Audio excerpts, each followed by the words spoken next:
What is up? I have been gone for a while. I apologize, but I am back today with a video that I am very excited, something I'm super pumped to show you guys. I've got a new diesel heater set up, same heater, just a different configuration. And let me just show you, before we get to the spot where I'm filming, one reason why this is a very, very cool new setup. I'm currently driving right now. Let's pull up the Vevor diesel heater app and then watch this. Turn on, and right there as I'm driving up, it's December, so it's like 30 degrees outside. Everything back in the camper's pretty cold, and I just fired up the diesel heater to get it running. So one super cool reason why this new setup is sick. Let me get up to this spot and I'll show you what's going on.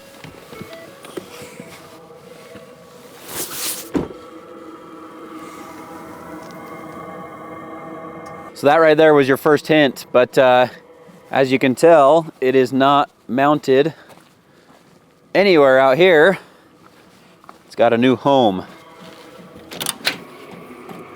right there. I'm gonna pop open the camper and then I'll show you exactly how I ran this thing, the wiring, where I put the exhaust, and how I get heat to both areas.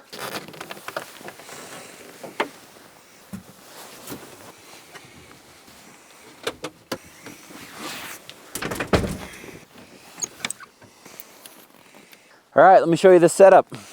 So previously I had my diesel heater mounted on a tire step out here. And as of like last year, I was like, this is the greatest diesel heater setup ever. And honestly, for being an outside setup, it was actually really good. Like, it was pre-mounted on the tire table.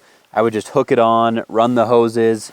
And then even like late last year, I ended up doing dual ducting. So I have a port on the lower end and on the top end, and then the same splitter that I still have on it hooked right now, where I could dial in each area and kind of to get different airflow. So that same concept still applies, but in my mind, I'm always like, if I can avoid or eliminate even one more step, I'm usually willing to do it. And so this was one of those things where a diesel heater is still kind of a nuisance. I wish you just didn't have to use them. Whereas if it's integrated and you just don't have to touch it besides turning it on and off, then it makes things a little bit easier. So this is dang near a perfect installed setup where I can just turn it on and go. I duct it with one hose, which we'll get into, but everything is mounted inside. I can drive while it's turned on, and should be a way better setup going forward. Now, don't get me wrong, the outside setup is a really good setup for a lot of people. If you like only camp a few times a year and you want some good heat, it totally is a makeshift way of doing it, where you duct in all your hoses and it keeps you nice and it's dry heat and it's warm. Definitely the right solution for some people, but if you're like me and you want to avoid some steps, or you do this a little more often than the average person, this might be the setup for you. I think a good place to start would be kind of the process of what it takes to install it in an actual truck bed. It's really a lot more simple than I thought. And so if it seems a little overwhelming to you, or you haven't even considered this option, because of that, I think that'd be a good place to start. So really, you can mount a diesel heater anywhere you want in a truck bed. Mine's up here in the driver's side front corner. I do have a deck drawer system, but this would work regardless of whether you have a drawer system or not. Because if anything, this is a hindrance. You got to actually get to the truck bed itself in order to drill a small hole for the exhaust, but it's pretty easy. So let me show you. Obviously that one's covered up, but in all four corners of the deck system, you have these ammo cans that are essentially just these little storage bins. And on the cover of mine, I just drilled out one of these holes so that the exhaust could fit through it, if you can see that.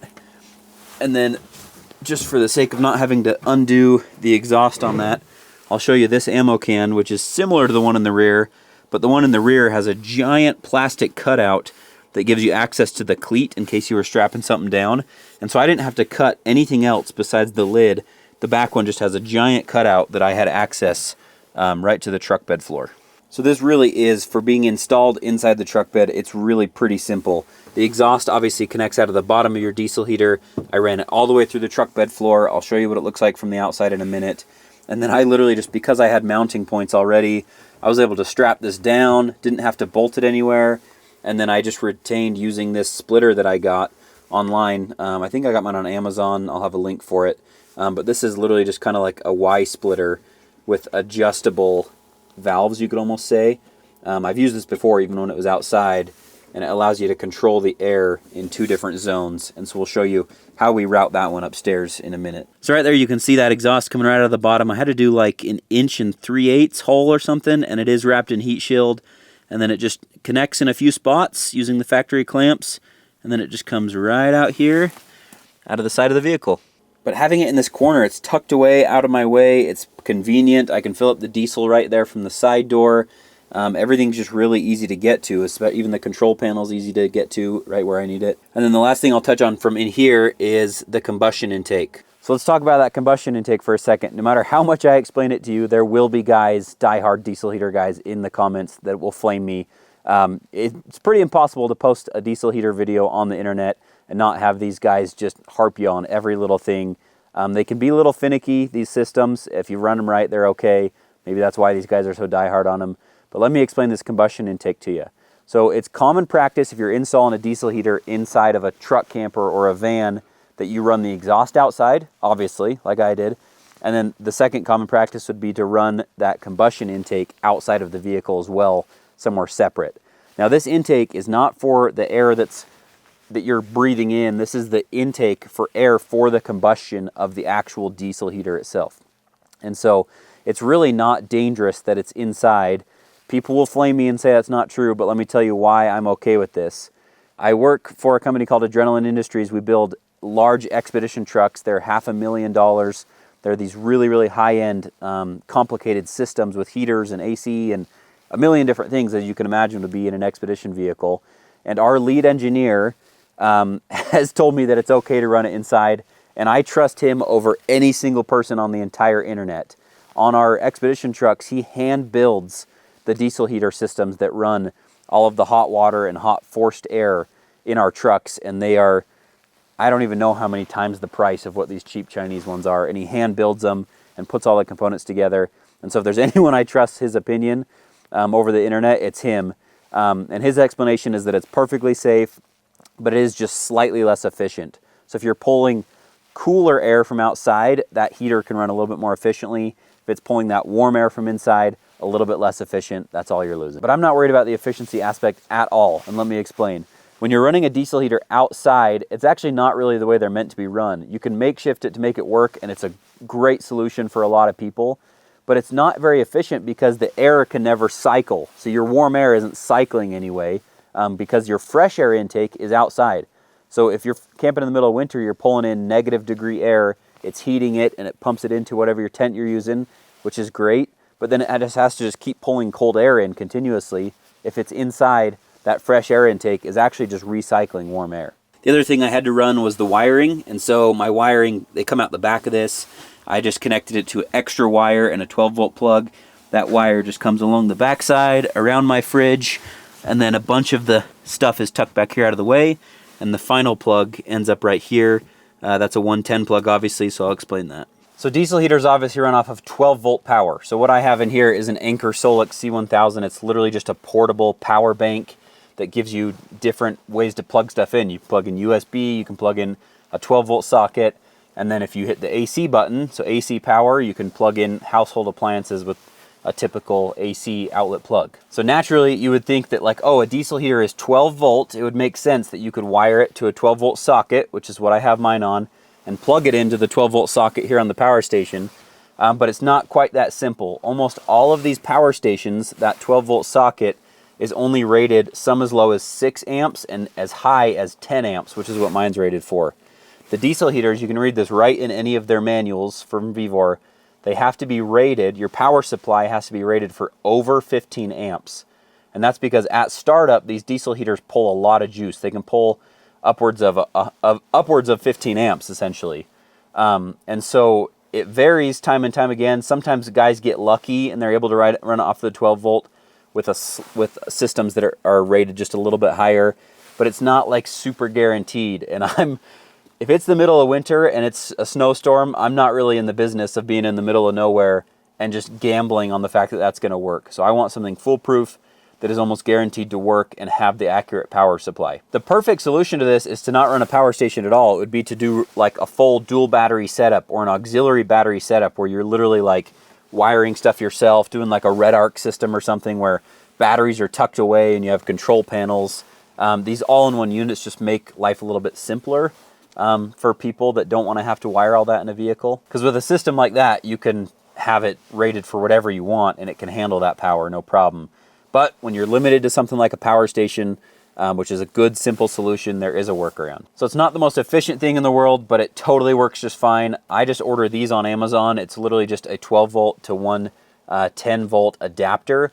And so the cigarette outlet that I wired onto the end of the cord that goes to the diesel heater plugs into one end, and then the 110, which you saw here on the power station, just goes right in, and I use the AC, the inverter portion of this power station to run it. And really, it's not quite as inefficient as you would think. At startup, because these things have to take so much to get going, no matter what, at startup, they might pull over 100 watts or more. But once these things are going, depending on your power level, mine pulls anywhere from like 15 watts to at most like 45 to 50 watts on like the highest setting, which is actually a pretty standard compared to what they run 12 volt. It would just be a few less watts running full 12 volt. So one important thing with these exhausts is you just have to make sure it just barely comes out the side of your vehicle so that the exhaust is actually exiting and not getting trapped somewhere. If it's just mounted underneath there, then fumes get caught. I even watched some unfortunate videos of guys doing installs in their trucks where they just come and mount it like right here inside their wheel well, which means those fumes are just getting caught right up in the wheel well. Truck beds are about the worst sealed thing in history, and so your fumes would just end up getting right back into your truck bed. So that's kind of an important note, is making sure it sticks out, getting those fumes out away from the truck. So one last piece of the puzzle that I had to solve with this was how do you get forced hot air to both areas? If you're not familiar with this, this is an AntiShanty Dwell Shell. It's a wedge-styled truck camper, although this one is aluminum hard-sided walls. But in theory, it's essentially the same thing as a Lone Peak camper, a Go Fast camper, as far as the way it works with panels and everything. And so there's movable panels in here where you can kind of open everything up and have this big area to hang out in, or close the panels to sleep. Now with this style of camper, in order to have enough room to sleep, all of the panels have to be closed, whereas some of the other larger campers, which there's trade-offs to each way, have a constant pass-through where there's actually a gap. Now you'd think if you had that constant pass-through, you could just run heat to the bottom, which is what some people do. And in theory, enough heat would kind of cycle up through there. But I watched some videos where guys said that even with a constant pass-through, only running heat to the bottom, there just wasn't quite enough air moving up to the top where you sleep. Your head was warm, but once you got down towards the nose of the wedge camper, everything kind of below your waist and your feet were cold because the air just couldn't quite get all the way up there. So not only do I not have the constant pass-through, in order to sleep comfortably, all my panels have to be on, and so there's very little airflow up to that top area. So this is my solution to that. So in a perfect world, I would have loved to just find a way to duct something just straight up to the top, maybe through this bottom floor or some kind of way. But the trade-off for having such a small truck camper that fits so well and so minimalist on your truck is that you utilize like every square inch. So when you're sleeping up there at like 55 inches wide with two people, there's not a whole lot of spare room except for at your feet. And at your feet is where it actually overhangs past that front wall to where you don't actually have access to. And so there wasn't a great way to drill through that floor that wouldn't kind of impede with your mattress and your sleeping. So this was my best solution. So I run a duct off of the top section of that Y-splitter, and then I come up here through my first deck plate, and then the air just comes out right into my second upper deck plate into the upper area. So the Dwell Shells come with a deck plate right here. If you're not familiar with those, they literally just are caps that you screw in. So they're totally sealed, and then they just open up. They give you access. They use them on boats and stuff. So they install that one for you when you order one of these. Last year, I had them install a second one for when I was running that Y-splitter out here and doing dual zones. And so I have access to both, which is pretty slick for coming in and out of that thing. If you had something like a Go Fast camper, pretty typically you're just running that. Even if you're running this outside, you would be running that through the zippered door right there. And so you could always just add a deck plate to the bottom portion of whatever truck camper you have and then up through the top. Here's a look from the inside. So like I showed you before, this one is just open, comes into the lower area, and it still has these valves that I can actually leave. It doesn't have to be fully open or closed. I can totally change that so it's at like a 45 and only have some air here and totally control the airflow in each direction. And then this right here, I just connect to the hose and put that right up in there. And so normally I would just not have this connected. I can keep it here in my side cabinet, And then if I need to duct air upstairs, then that's a quick and easy way to do that. So right there is where that air just comes in here. Here's the big sleeping area. As you can see, this whole thing is panels up here. So these panels slide forward out of your way to have a big kind of area to stand in.